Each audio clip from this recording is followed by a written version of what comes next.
பகவான் தேவாரை அழைத்தார்.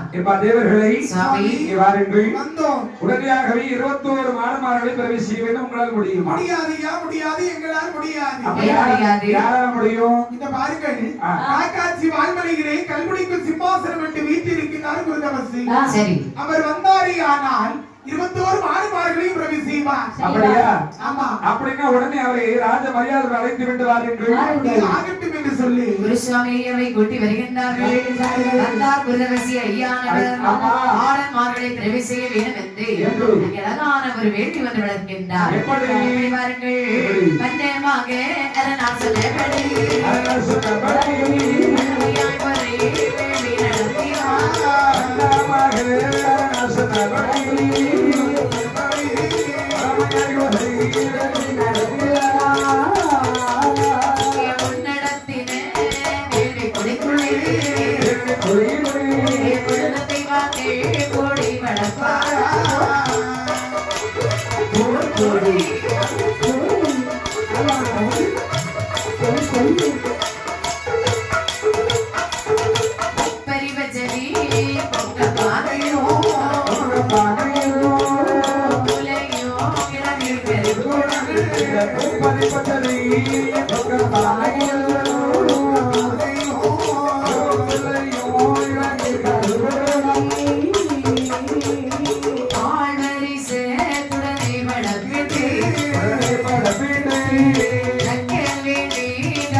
செய்ய வேண்டும் என்று சொல்லி குருசுவாமி வருகின்றார். குருசுவாமி ஐயா வருகின்றார். மன்னடத்தினை வேள்வி குழுவை மறுபடியும் நடத்தி கொண்டிருக்கிற போது பூப்பரி பச்சரி பொங்க பானை எல்லாம் வைத்து பூக்குரை இளநீர் கருக்க வைத்து முதலாகவே மஞ்சளை எடுத்து கருவருவாக திரட்டி அந்த வேள்வியில் அப்படியே போடுகின்றார். மஞ்சளை கருவாக உருவளர்ந்து முதலாக அங்கே ஒரு பெண்மணி ஆனவள் வந்து ஆடல்மார்களுக்கெல்லாம் தாயாக அங்கே பிரம்மசக்தி அம்மையானவள் அப்படி அந்த வேள்வியிலே வந்து பிறக்கின்றார்.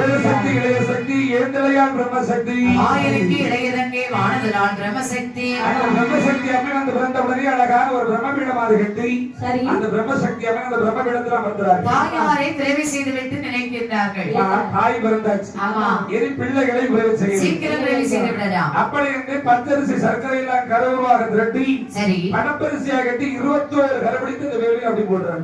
வேள்வியிலே கருவானது உருவாக வளர்ந்து வீர தீரத்தோடும் ஆடம்பரத்தோடும் ஆதாளி சத்தத்தோடும் அங்கே யார் வந்து விரைக்கிறார் பாருங்கள். நின்றார் சுடலையில் மாடனோ சுடலையில் மாடனோ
சரமிட்டு கரையில் அழைத்தார்.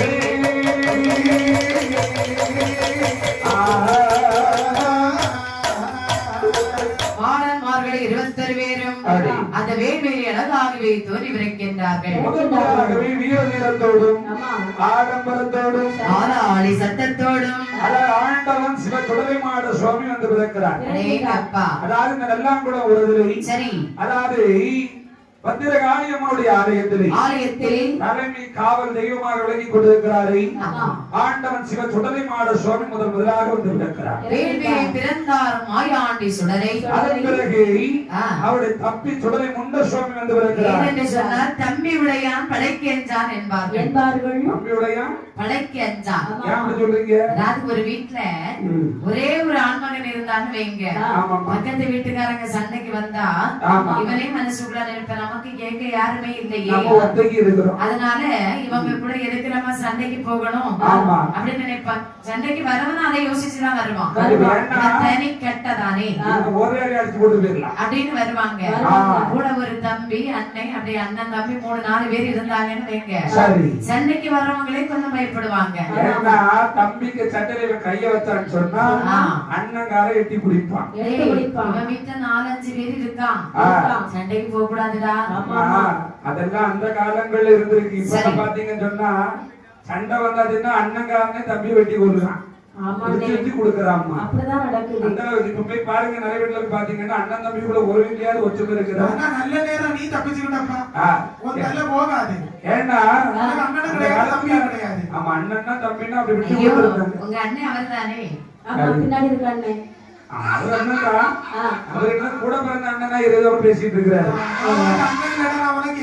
ஏமனா ஆகட்டும், இது உடன் பிறந்தே கொல்லும் வியாதி.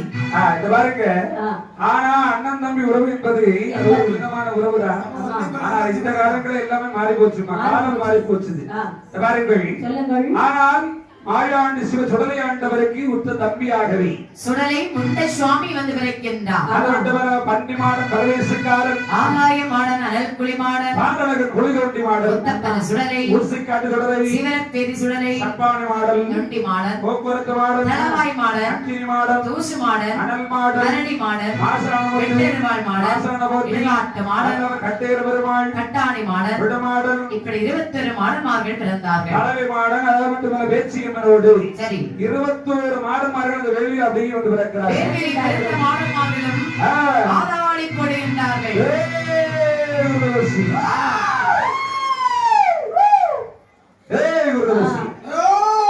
என்னடா இங்க சத்தம்? ஐயாவா டேயா ஏதா ஒண்ணு சொல்லுங்கப்பா, ஒண்ணு டேன்னு கூப்பிடுங்க. நல்ல மரியாதை தெரிஞ்சவங்க கூப்பிடுவேன். வயசுல மூத்தவங்கள நல்ல மரியாதை. உங்களை எல்லாம் பிறவி செய்தவன் நான். ஐயா குருதவசி ஐயா, குருசுவாமி ஐயா நான். ஐயா குருசுவாமி ஐயா. நீ எப்படி கூப்பிட்ட? நான் கூப்பிடல, அவன் ஊட போட்டான். உனக்கு டே நான் தேவடி சாமி எப்படி? அவன் வித்தியாசமாட்டு பெட்டிக்கிறது சொல்றான். அவன் ஒருத்தன் தான் ஐயான்னு கூப்பிடுவான். அவன் முதல்ல டேன்னு சொல்லிட்டா ரெண்டாவது ஐயா. அவன் எப்படி எல்லாத்தையும் தொடங்கிட்டு கடைசி கூடு கும்பாடு போட்டுருவான். முதல்ல வேணும். ஏன்னா சரி ஐயா குருசுவாமி ஐயா, நாங்கெல்லாம் 21 மாடன்மார்கள். எப்பவுமே பெரியவங்களும் மதிக்க படிச்சுங்க. சரி சரியா? ஆகட்டும், பிறவி செய்தவர் நான். அப்ப உனக்கு நான் வந்து அப்பா மாதிரி. அப்பாவா? ஆமா அப்பா. ஐயா குருசுவாமி, வேள்வியில அக்கினி பொறுக்க முடியும், பணியில இருந்தாதான் உனக்கு கரையில் அடைக்க முடியும். முதல்ல வேள்விக்கிறது தூக்கம் முதல்ல தூக்க முடியாது. கரையில கூப்பிடுவேன், அப்படியா? பேரை சொல்லி கூப்பிடுவேன், நீங்க தான் வரணும். ஒவ்வொரு ஆளையா கூப்பிடணும். கூப்பிடுவோம். ஆகட்டும் என்று மாடன்மார்களை கரையில் அடைக்கின்றார்.